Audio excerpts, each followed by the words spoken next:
tardes a todas y a todos y bienvenidos a la segunda parte de esta celebración del aniversario del nacimiento de Néstor Álamo. Comenzaremos ahora con la ruta teatralizada Tras el alma de Néstor Álamo, a cargo del actor José Antonio González. Es un reconocido actor que hemos podido ver en series como Hierro, tan reconocidas como Hierro, o también nos ha acompañado aquí como Camisa en Sáenz, algunos de ustedes lo reconocerán.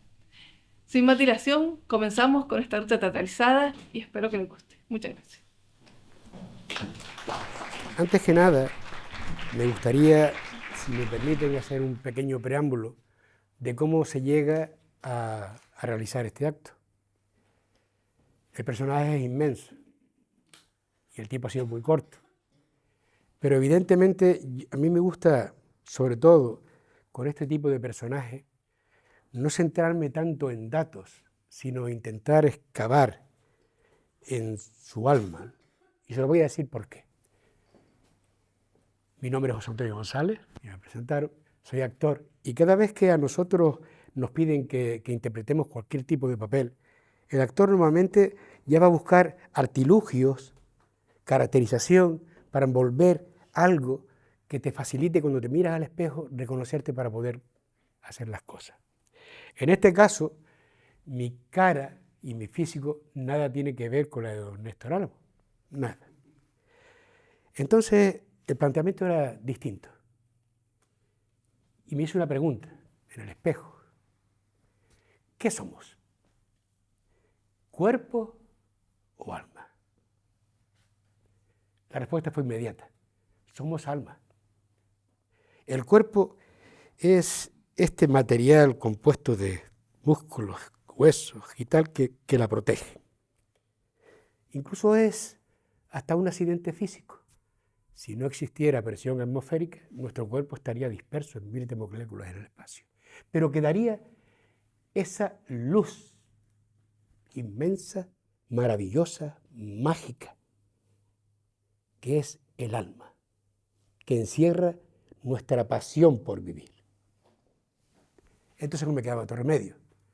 Tenía que ir tras el alma de Néstor Álamo. Y así lo hice.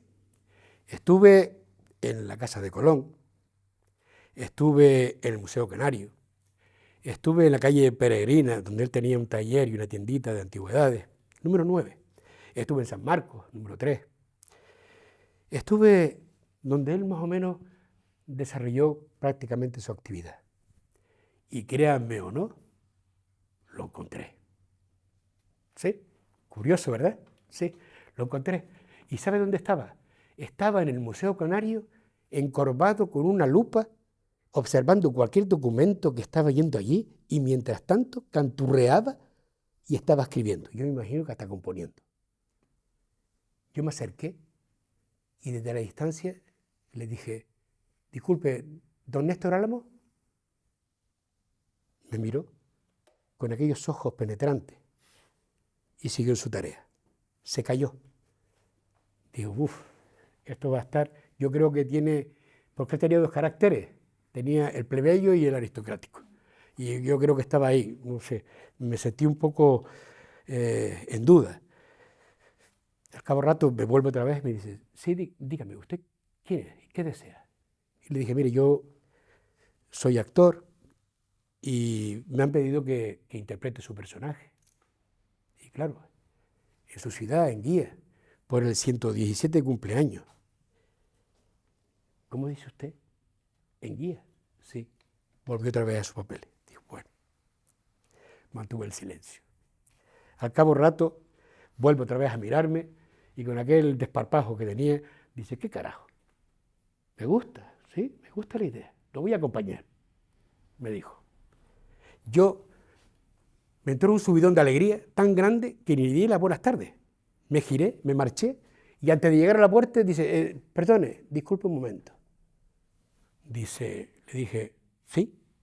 Mire, ya que veo que, lo poquito que veo que su físico conmigo no tiene nada que ver, me gustaría que llevara 3 elementos que igual me distinguen. Un pañuelo, que solía llevar mucho, los pañuelos, los cubrecuellos. Pañuelo, este pañuelito, unas gafas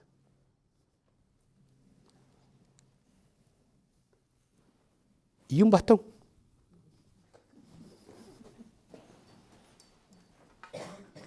Le dije, don Néstor, así lo haré.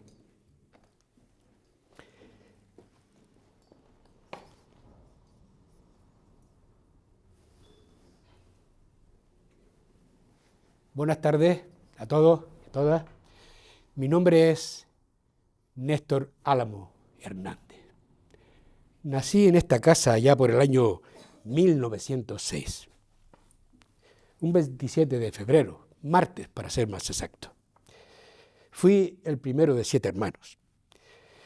Mis padres, Salustiano Álamo y Clorinda Hernández, provenían de familias de pequeños comerciantes. Yo no empecé muy bien, es cierto, porque a muy pocos meses de nacer, pues mi madre enfermó. Y entonces pues decidieron contratar a una ama de cría para que me diera el pecho. Con tan mala suerte que a las 2 semanas se enteraron de que aquella pobre mujer era tuberculosa. Sobre la marcha dijeron, no, que va, no se puede hacer, quítala. Bien.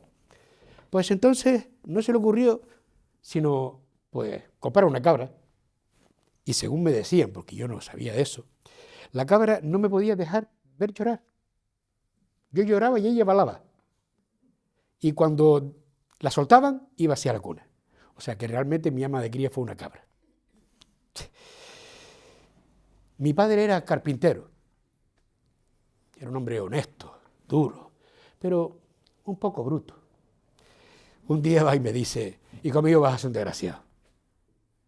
Yo me quedo perplejo y le digo, pero bueno, ¿por qué me dice eso, padre? ¿Por qué no sabes clavar un clavo? Y era cierto. Y encima, cuando lo clavas torcido. También era cierto. A partir de ahí, jamás volví a clavar un clavo. Entendí que fui un hombre que nació sin manos. Mi padre, que era carpintero, y mi madre terminaron regentando una tienda y tenían algunas tierras de explotación agrícola. Sin salir de mi familia, pero sin embargo, ellos tenían bastante inquietud con la cultura. Eran casi como ustedes. Había un acto y ellos iban. Tenían cierto interés, a pesar de su humildad. Sin salir de mi familia, mi abuelo materno, don Vigilio Hernández, fue el primer director de la orquesta, de la banda, de guía. Incluso llegó a ser alcalde y concejal. Estaba loco por meterme en el mundo de la música. Me decía, tienes que estar en el mundo de la música. Pero yo era un negado, es que no sabía tocar un instrumento. Y encima va y me dice, tienes que tocar el violín. Y yo, si a mí lo que me gusta tocar es el cornetín, pues tienes que tocar el violín. Si no tocas el violín, no tocas el cornetín. Ah, digo, muy bien, perfecto. Pues si no toco el cornetín, tampoco toco el violín. Y terminó desistiendo. Mi infancia transcurrió como la mayoría de las infancias de ustedes.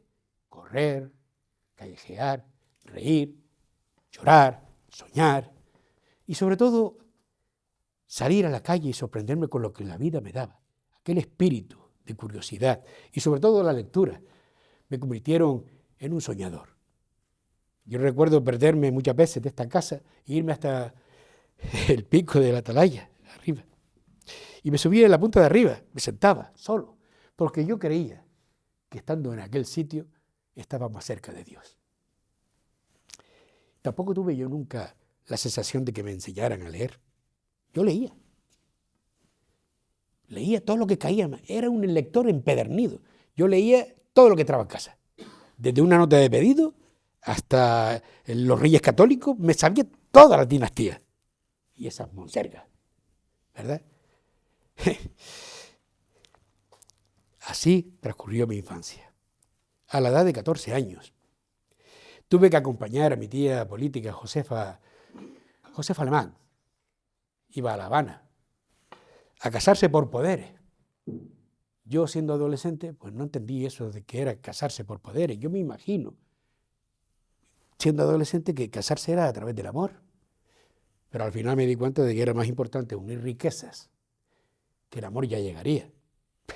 Y como dice el dicho popular, el roso es el cariño. Fuimos y la acompañé 1 mes de travesía. Porque antes las mujeres pues no podían viajar solas, tenían que ir acompañadas de un familiar. Y así lo hice, 1 mes. Era duro, pero sobre todo aburridísimo.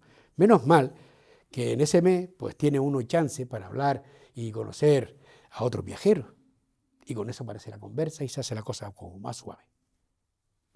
Cuando llegué a La Habana, aquella Habana esplendorosa, con una multitud de gente de distintas razas, vociferando a la orilla del puerto, aquella luz, todo el cansancio se me fue a las piernas.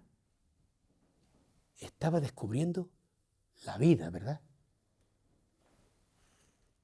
En mi estancia en La Habana, lo más que me impresionaba era que en cada rincón eran ritmos, y el colorido impresionante. Era aquel ritmo de música mezclada entre música de Europa, África y América. Era maravilloso. Pero evidentemente no todo era hacer excursiones por las selvas tropicales. No, había que trabajar. A mí no me gustaba eso de vivir de gorra. No me gustaba. Así que con mi tío Nicasio, pues le eché una mano en el comercio que él tenía allí y bueno, pues poco a poco lo fuimos haciendo. El lugar que más me impresionó fue Cienfuegos. Sí. Aquella Habana, Dios mío, una vez entré en un cabaret, una sala de fiesta, que estaba montado un tinglao. Y claro, aquella gente se movía de una forma. Y yo decía, bueno, pues sí. Claro, yo venía de guía, imagínense. ¿Sabes? Llego a aquel sitio y aquellos se movían por un lado y yo también me movía para aquel. Digo, bueno, pues esto será normal, digo yo, ¿verdad? Dios mío. También me acuerdo, con cierta nostalgia, es cierto, aquellas tardes en las que me sentaba en un rinconcito en el malecón, miraba para arriba, mirando la luna, y mientras en el fondo una habanera. Y veía aquella luna y decía, bueno, esa luna que ilumina el mar de aquí, será la misma luna que ilumina mi isla redondita flotando en el gran Atlántico. Y me entró la añoranza, y me volví. Por motivos básicamente también por el tema de hacer el servicio militar.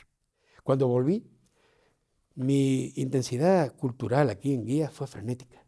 No paraba sino del casino al centro obrero, del centro obrero al casino. Era fantástico. Ya una vez terminado el servicio militar, me independicé de la familia y me fui a Las Palmas. Allí estuve trabajando en comercio y en algunas cositas que se podían hacer y empecé a entrar un poco en el mundo cultural y bueno, incluso publicar algunos pequeños artículos, colaboraciones con periódicos locales. Pero a pesar de estar en Las Palmas, nunca me olvidé de Guía, porque en este sitio recuerdo que con Juan García Mateo hicimos una revista semanal, La Voz del Norte, y también el escudo de armas que tiene el municipio lo diseñé yo. He de reconocer que el Ayuntamiento de Guía fue el primero que me ayudó económicamente en mis estudios. Incluso me dio una aportación de 600 pesetas anuales para mis estudios en el bachiller. Incluso me sentía guiense, la verdad que sí. Muy agradecido. Pasemos para acá. Cuando estuve en Las Palmas, he de reconocer que conocer a José Feo y Ramos, un viejo sacerdote, lectoral y canónigo de la Catedral de Canarias, fue para mí fundamental. Era como mi padre. Bueno, más que mi padre no me entendió nunca. Nunca me entendió mi padre.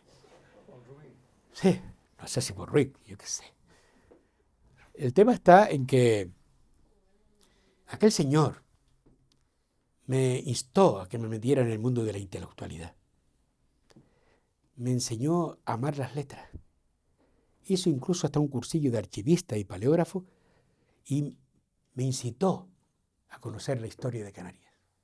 Fue fundamental. Fruto de eso, estuve manteniendo durante un tiempo la sección Panorama en el país. Después empecé a visitar o a ser bastante asiduo de la casa, la escuela de Luján Pérez, de Las Palmas. Aquello era un hervidero de gente joven. Muchos artistas e intelectuales de los cuales mantuve amistad durante toda la vida. Incluso participé de forma bastante directa en el primer congresillo de jóvenes intelectuales de Canarias. Mi actividad periodística era intensa. Escribí para el diario de Las Palmas, escribí para La Provincia, para el diario el Alcázar y algunos periódicos más. Llegué a ser corresponsal de La Vanguardia. Era fantástico todo aquello. Tenía que meterme en ese mundo y él me ayudó. En 1930 tuve la fortuna de entrar en el Museo Canario y entré como oficial de primera de biblioteca. Hay una anécdota. Cuando yo llegué allí, me llevaron a un salón enorme, enorme. Y allí había amontonados muchísimos libros. Había como 8 o 10 metros 8 o 10 metros, por 2 metros de altura. Aquellos libros todos dispersos, todos sembrados. Allí me metí 20 años intentando clasificarlos y archivarlos. 20 años de mi vida. Aquello era desolador, todo sin orden. Era imposible que ningún estudioso pudiera acometer un estudio serio con aquellos papeles todos sueltos. Entendí que nuestra historia estaba llana, que no había interés por ella. La historia pasó y pasó. Yo cogí unos cabreos yo mismo. Yo no podía soportar esto. Era imposible que yo pudiera soportar eso. No podía permitir que mi pueblo estuviera sumido en el conformismo. Imposible. No podía ser. Entonces pensé, Néstor, lo que tienes que hacer es divulgar. Divulgar lo nuestro a toda costa. Hacer que nuestra gente se interese por nuestra historia. Hacer que nos sintamos orgullosos de nosotros mismos. Eran tiempos difíciles, muy difíciles. Estaba la guerra. Recuerdo una anécdota. Era por el 36.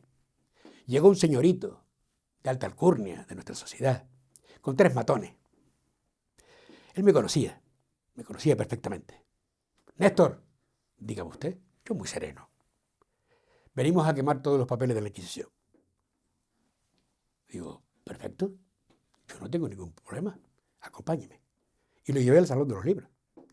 Le dije, si usted la encuentra antes que yo, la puedo hacer. Cuando ellos vieron aquel sarao, aquellos papeles, ¿y dónde están los libros de la Inquisición? Se miraron unos a otros y se marcharon. ¡Qué vergüenza! ¡Qué terrible es la ignorancia! Quemar un libro es quemar la vida, quemar el conocimiento. El libro es capaz de transmitir los conocimientos de uno a otro. ¿Cómo se puede hacer eso? Se fueron. Y eran tiempos muy difíciles, como le estaba diciendo. La guerra, la miseria, el hambre y la pobreza tenía al pueblo sometido. Pero salí adelante. Claro que salí adelante. La tarea era inmensa. Pero me dije, Néstor, esto va a tener un costo. Lo sabía.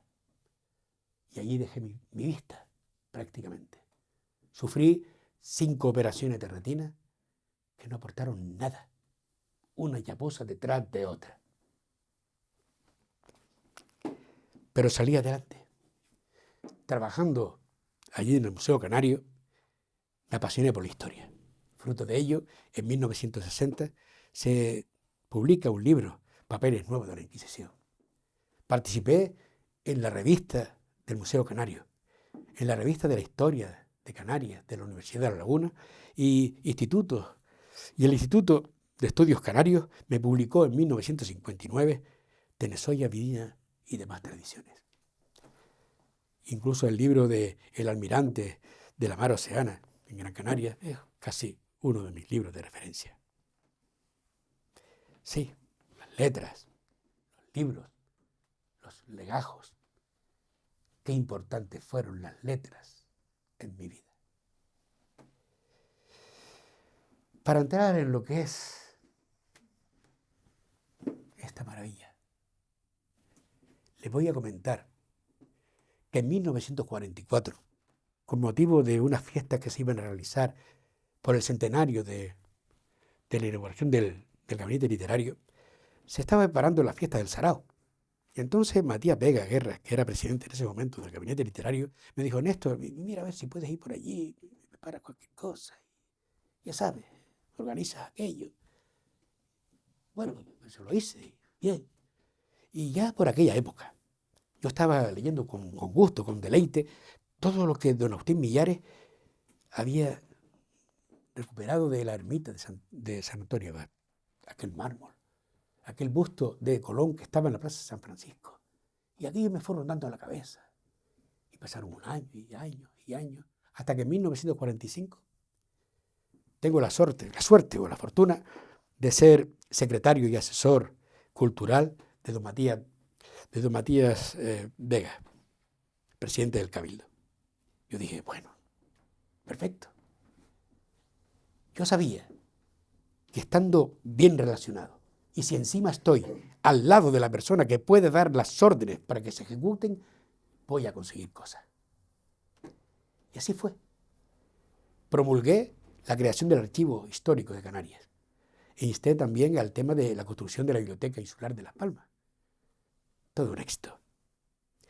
Y entonces recuerdo que en una charla de esta con don Matías, me dice: oye, Néstor, ¿te acuerdas aquellas cosas que tú me comentaste cuando estábamos paseando con mi mujer por aquí, por la ermita de San Antonio Abad, hablando de Colón?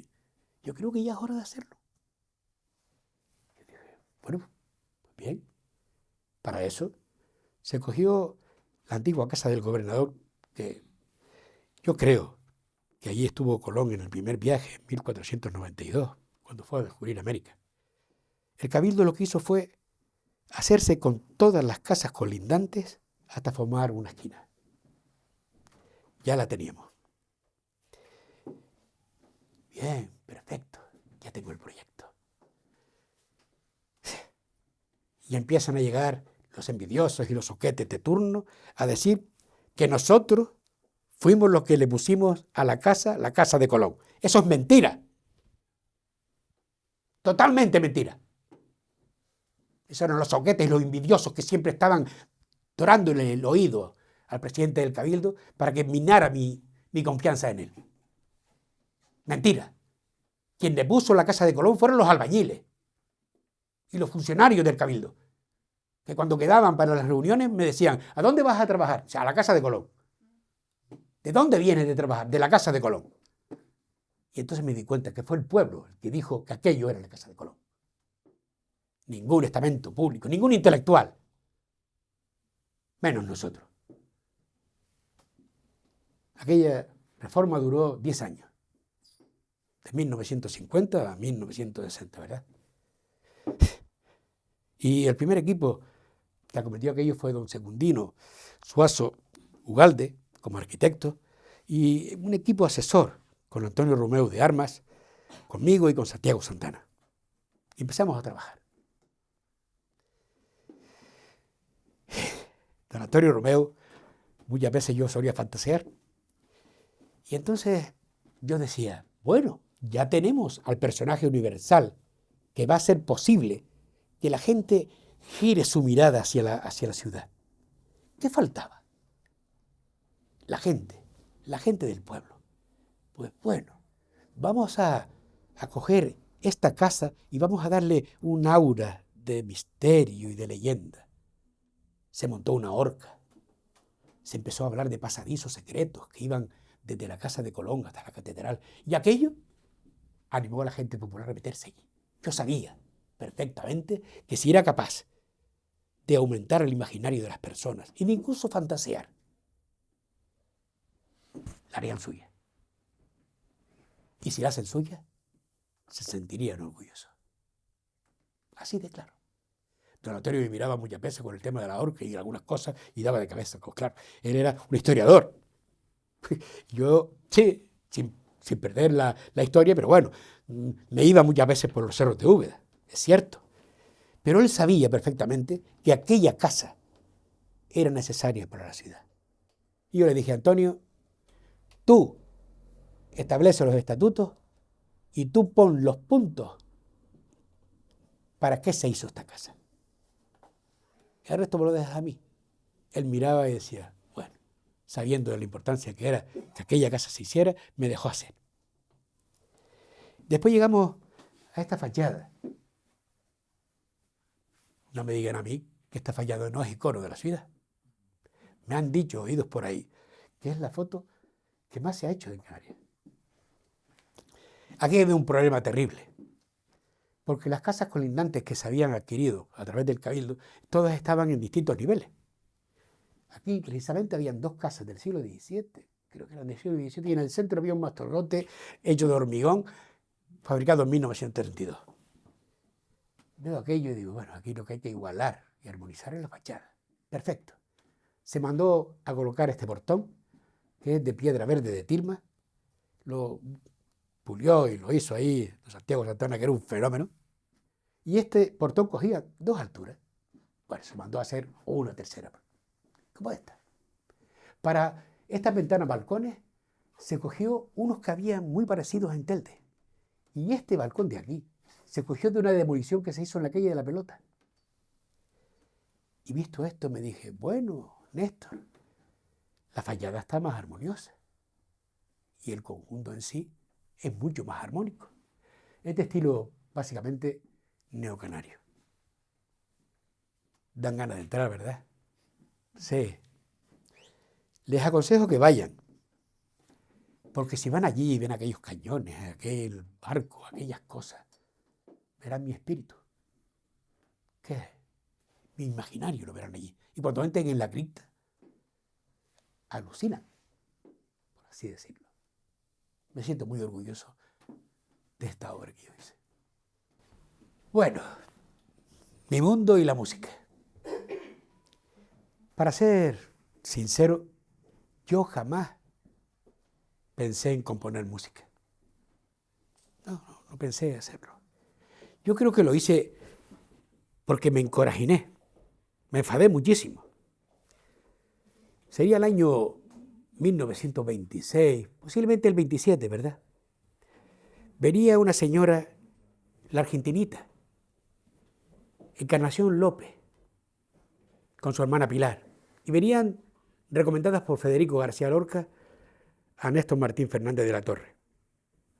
Venían de paso, iban de gira a las Américas.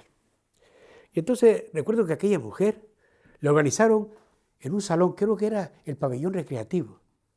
Le organizaron, pues bueno, una muestra de nuestro folclore. Para eso usaron a 3 personas que venían de Lanzarote, no sé a qué fiesta o qué inauguración, y le montaron la música, para ver si a ella le gustaba algún tema y lo llevaba a las Américas.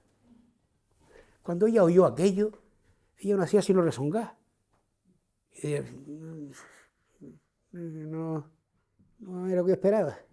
Con aquel acento andaluz no era lo que yo esperaba. Y yo miraba y digo, a esta no le gusta esto. Y entonces Néstor Martín de la Torre, ¿qué te parece? No sé, no es lo que yo esperaba. Yo esperaba algo así, algo como Federico, no sé, algo con principio, con final, una historia terminada, un tipo romance. Aquello me encorajinó, porque yo digo, bueno, esta mujer va a ir a América y va a tener relaciones con la colonia española y va a cantar canciones españolas. ¿Y mi gente? ¿Y mis canarios? No van a llevar ninguna canción canaria. Se van a sentir olvidados. Ya de por sí la inmigración es terrible. Si encima te ponen música y la tuya no la dicen, parece como que te abandonaron. Aquello me encorajinó muchísimo, mucho. Saqué a aquella mujer y le dije, yo no sé qué me dio Dios, que me dijo, lánzate, Néstor, lánzate. Digo, mire señora, yo le voy a hacer usted la canción. Ella me miró así un poco de arriba abajo, de abajo arriba. Y digo, ¿no? ¿Qué cierto artenaría, no? Dice, no sé, ¿pero qué vas a hacer tú, muchacho? Si no sabes cantar, no sabes bailar, no sabes nada. Tú no sabes hacer nada, ¿cómo haces tú una canción? Y yo pensando en el Santo Domingo. Digo, no se preocupe que yo a usted le hago una canción para que la lleve de gira. Y me acordé de mi madre. Mi madre, cuando nosotros el domingo le decíamos, mamá, déjanos calcetines para ponernos, dice, vírenselo al revés y pónganselo. Y entonces yo pensé, ¿qué te le dice? Si yo cojo el Santo Domingo, lo viro hacia... Porque el Santo Domingo era monocorde, era pesadísimo. Le doy la vuelta y le hago unos toquitos, pues puede quedar una cosa curiosa. Néstor Martín Fernández de la Torre se me acerca y me dice, Néstor, si tú haces la canción, yo se la listo. Y se la llevó. Mi gente allá huyó el Santo Domingo. Y me sentí muy orgulloso. En 1930, en el Teatro Pérez Galdós, se hacían una serie de espectáculos donde incluso había algunas actuaciones musicales. Siempre era cosa de Néstor Martín Fernández de la Torre y la dirigía normalmente Víctor Doreste.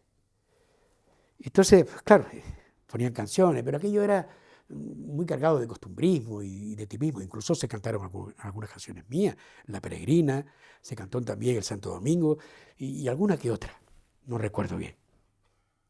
Entonces, sí fue muy fructífera la relación mía con Néstor Martín de la Torre. Él entendía también en la belleza. Diseñamos los trajes con base histórica, pero le dimos la vuelta. El traje de campesino lo adornamos. Y la gente pasó del traje de campesino a decir, ¡ay, qué bonito! Y le prestaba atención. Así somos. Efectivamente, mi relación con él fue muy fructífera, porque fruto de ello se hacían muchas tertulias, donde incluso se cantaba Rubio y Alto, se cantaba Sombras del Nublo, La Molinera, era enriquecedor. Entonces yo me dije, nada, me voy a disponer a sacar mis composiciones a la luz, intentar hacer un cancionero que nos identificara, que fuera nuestro. Pero me faltaba una voz. Y entonces me fijé en María Mérida. Era una mujer con una personalidad muy especial, tinalfeña, pero con orígenes herreños. Tenía una voz portentosa. Ya en los años 40 se afincó en Madrid. Ya era una estrella y era muy conocida, sobre todo en aquellos programas donde ella cantaba para las colonias españolas inmigrantes en América. Ella fue la primera mujer que grabó un disco en Madrid con la Casa Columbia. Y en ese disco hay algunas canciones mías. Isla Mía, El Zagalejo, Rubio y Alto y alguna que otra. Era fantástico. Mi música ya estaba traspasando fronteras. Maravilloso. Incluso dio unos recitales en el Teatro Pérez Galdós con cancioneros míos que fue todo un éxito. Pero claro, ella estaba en Madrid y yo, pues bueno, aquí en La Palma. Se fue enfriando. No era eso lo que quizás me hacía falta. Sí, era una musa, me ayudó, pero no, faltaba algo. La forma de componer, los amigos míos me decían, oye, Néstor, vamos a ver una cosa. ¿Tú cómo compones música si no tienes pajonera idea de lo que es la música? No tocas ningún instrumento, desconoces el lenguaje musical. ¿Cómo compones? Yo le decía, mira, esto es un proceso mental. Se canta la letra y la letra se pega a la música. Es un don divino. Es de inspiración divina. Porque yo soy muy ferviente de Dios. Muy ferviente de Dios. Y me da igual que crean en los curas. Me da igual. Yo creo en Dios. Y el que no cree, pues ahí a él. Pero sí es verdad que es de inspiración divina. La música viene dada desde el interior. De esas sensaciones que se te van quedando en el alma y que después a través de la sensibilidad pues afloran. Simplemente es ver que Dios está en nuestro alrededor. Dios está en una planta, está en el sol, en la luna, en las montañas, en el mar. Es ver y dejarte fluir Así es como yo entendí la música. Y sobre todo, lo que quise fue reactivar el cancionero canario, hacer que fuera nuestro. Por íntima dignidad, era necesario integrar la isa eterna con la eterna folía y con la mistificada seguidilla, que la gente baila hoy porque es más fácil bailar que la auténtica. Quería hacer algo nuevo, pero que mantuviera esos aires, llevarla por rumbos nuevos, pero con caminos inéditos, propios nuestros. Quise hacer un cancionero que cuando nosotros lo oigamos nos sintamos canarios. Esa era mi forma de hacer. De hecho, si ustedes han oído alguna vez Maspalomas y tú, o La Noche de Arguineguín, eso es estar en Maspalomas en aquellos años, no era sino duna. Y de allí partían los barcos a la inmigración. Allí mataban a la gente para robarle el dinero y no se pudieran marchar. Era la desazón total.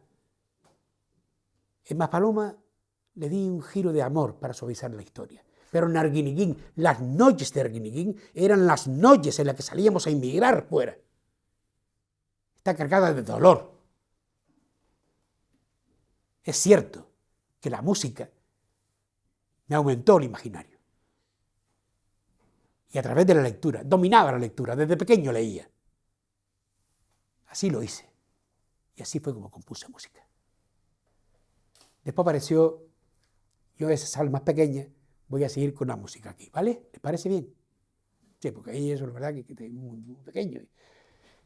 Y entonces resulta que, por casualidad, en el Cine Royal estaban dando unos espectáculos musicales. Y cuando yo entro en aquel cine, digo, bueno, una niña, una jovencísima niña de la isleta, Mari Sánchez. Yo me quedé prendado. Tenía una fuerza y un carácter. Enseguida hicimos miga. Gracias a Mari Sánchez, que hoy en día es una gran señora, era una gran señora, una artista auténtica, a la que yo quería mucho. Ella me ayudó a llevar mi música por montones de puntos del mundo.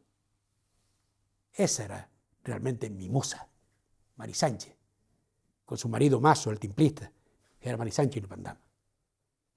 Popularizó mi música. Y también tengo que hacer referencia a nuestro tenor más internacional, don Alfredo Kraus, que cantaba El Sombra del Nublo de tal forma que es inigualable. De hecho, es nuestro himno de la comunidad. ¿Saben lo que les digo? Reconocí lo que él quería hacer conmigo en la música estando en La Habana, porque entendí que la música era de esas artes que le dan sonido a la vida y te toca el alma. Ay, ese señor, ese es el que quería que yo tocara el violín, ¿verdad? Y yo quería tocar el cornetín. Pues no, señor. Yo he sido un hombre sin oficio. Sin oficio. Yo he hecho las cosas porque me ha dado la gana. Bastaba que me dijeran, Néstor, tienes que hacerlo. Pues no. Y no es porque yo no quisiera, es que no podía hacerlo. Era un hombre sin oficio. Sigamos. Ahora, esta visita es como cuando los quieren enseñar una casa nueva. Esta es una casa del siglo XVII y ahí pueden ver pues, la cocina y todas estas cosas del museo. Y yo sigo para abajo. Cierto es que muchas de las veces muchos artistas así, modernos y tal, ya se los contaré después, querían tocar mis canciones. Y aquí, bueno, pues aquí tenemos la diversidad de música que tenemos en Canarias. Desde las Canarias hasta mi paisano Braulio, Caco, José Vélez, en fin. José Antonio Ramos, La Rata, qué nombre, ¿verdad? Taburiente, Notubadas, en fin. Todo el abanico impresionante en el que se ha convertido Pedro Guerra, Rosana, Taller Canario, el señor Arístides Moreno. Es la diversidad de la música. El paso del tiempo. Antes no se los había dicho, pero fui el primer director de la Casa de Colón. y estuve 10 años, desde 1950 a 1960. Terminé mi labor allí en 1961.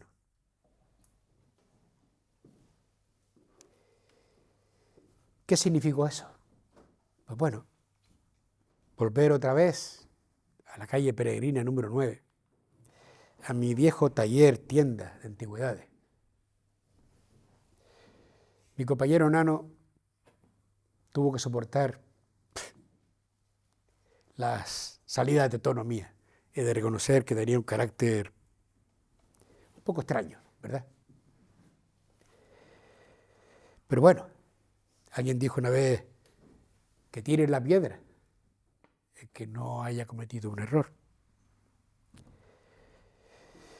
Durante ese tiempo, pues se estableció la rutina de ir de la calle San Marcos a la Peregrina y de la Peregrina a San Marcos y alguna visita que otra a Teror, que era un municipio al que le tenía yo cierto afecto. Es cierto que en el trayecto pues, me paraba de vez en cuando yo unos pinitos y unas cositas de estas, ¿verdad?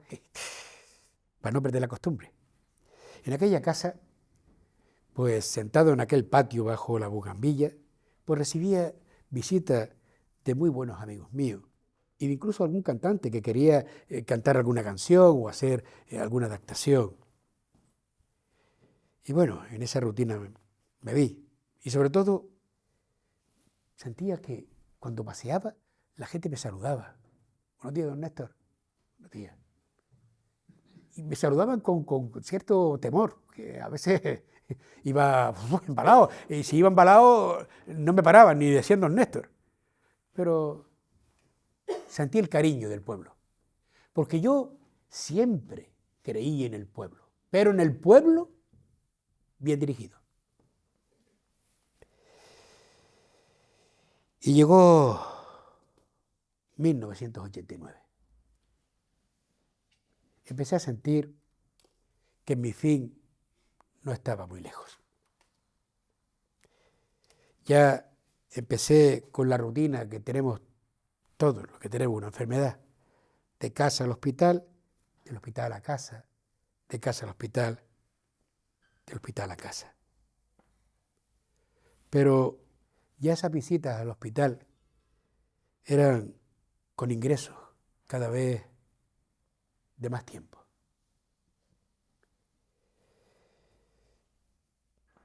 Hasta que terminé en la clínica de Santa Catalina. Sí, en la clínica de Santa Catalina. Pero antes de eso, yo siempre he respetado mucho el mundo de los muertos, siempre. Mandé a que me hicieran un huequito en San Lázaro, mi tumba, donde quería que depositaran mis restos. Recuerdo una anécdota. De pequeño había un señor en Guía que iba a todos los entierros, pero a todos los entierros. Y se sentaba con una pasimonia en una tumba de sus familiares, se sentaba allí y empezaba a arrancar todos los hinojes y se los comía. Digo, a mí no me come nadie, ¿verdad? Yo respetaba mucho el mundo de los muertos, el descanso. Pero como le iba diciendo, ya al final me llevaron a la clínica de Santa Catalina. Y allí empecé a recibir las visitas de los amigos de verdad. Los amigos esos que duran toda la vida. Era grato. Incluso yo solía contar algún chiste, hacer algo de humor, ¿verdad? Para que la gente que estuviera alrededor mío tampoco se sintieran tan mal.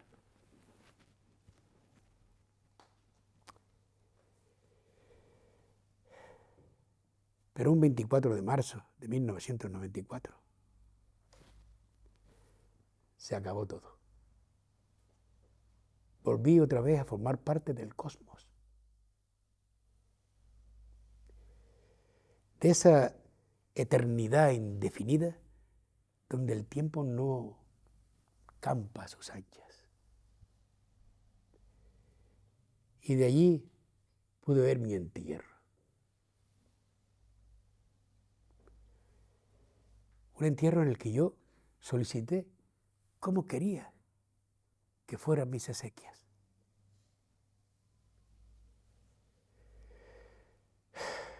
Me llevaron a la ermita de San Antonio Abad. Bien. Allí pues aparecieron el alcalde de Guía, el alcalde de Las Palmas, Telde y Terror, y el presidente del gobierno en aquella época. 100 personas. Algunas instituciones hicieron el ridículo. Allá ellos.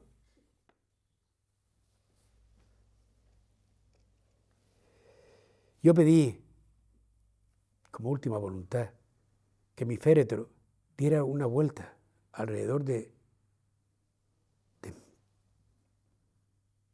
la obra que más me sentía orgulloso, ¿no? Y lo hicieron, a regañadientes, y lo hicieron. Mi féretro lo llevó los 2 ATS que me atendieron hasta el final de mi día.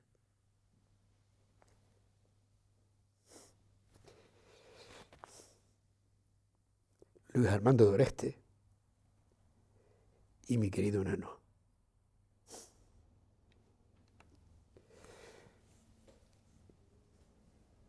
Luego, pues, me montaron en un coche y me llevaron a San Lázaro. A una velocidad inusual para una cosa de esta. Había prisa. El Ministerio de Educación quedó con el culo. Todo era banderola, era mentira todo aquello. Me llevaron a San Lázaro, metieron en la tumba y otra cosa, mariposa.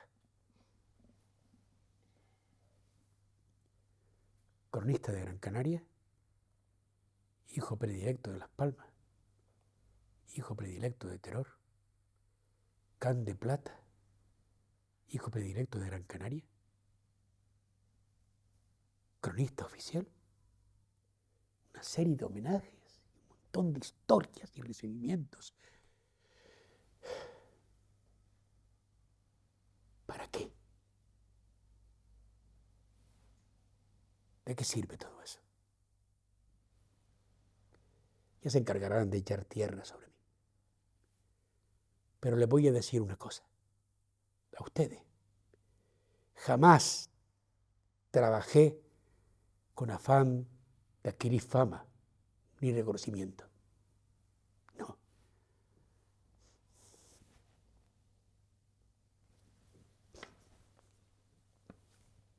Trabajé porque quería Gran Canaria, mi tierra. Y la hice yo, un guiense, le pese a quien le pese.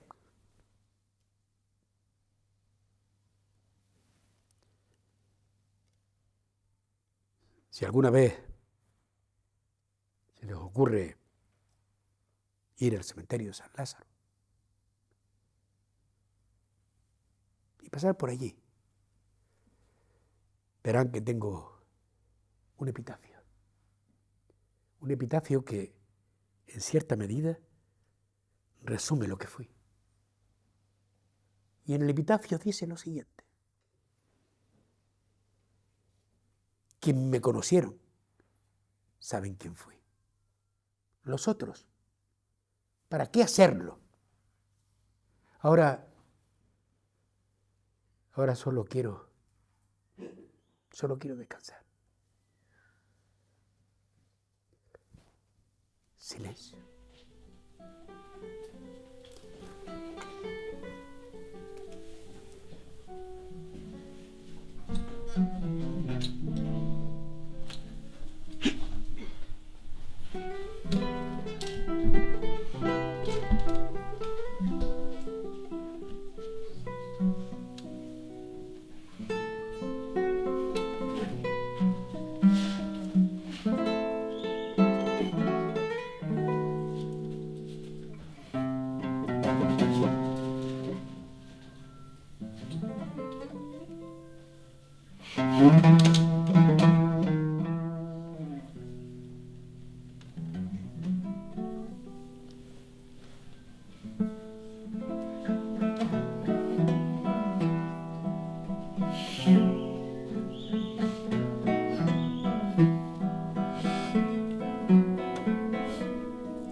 Este humilde actor, su pueblo de guía, su Gran Canaria, va a tener la osadía de contestar a la pregunta de su epitafio. El por qué hacerlo es sencillo, porque le necesitamos. Muchas gracias por su legado. Adiós. Nos veremos en la eternidad. Muchísimas gracias.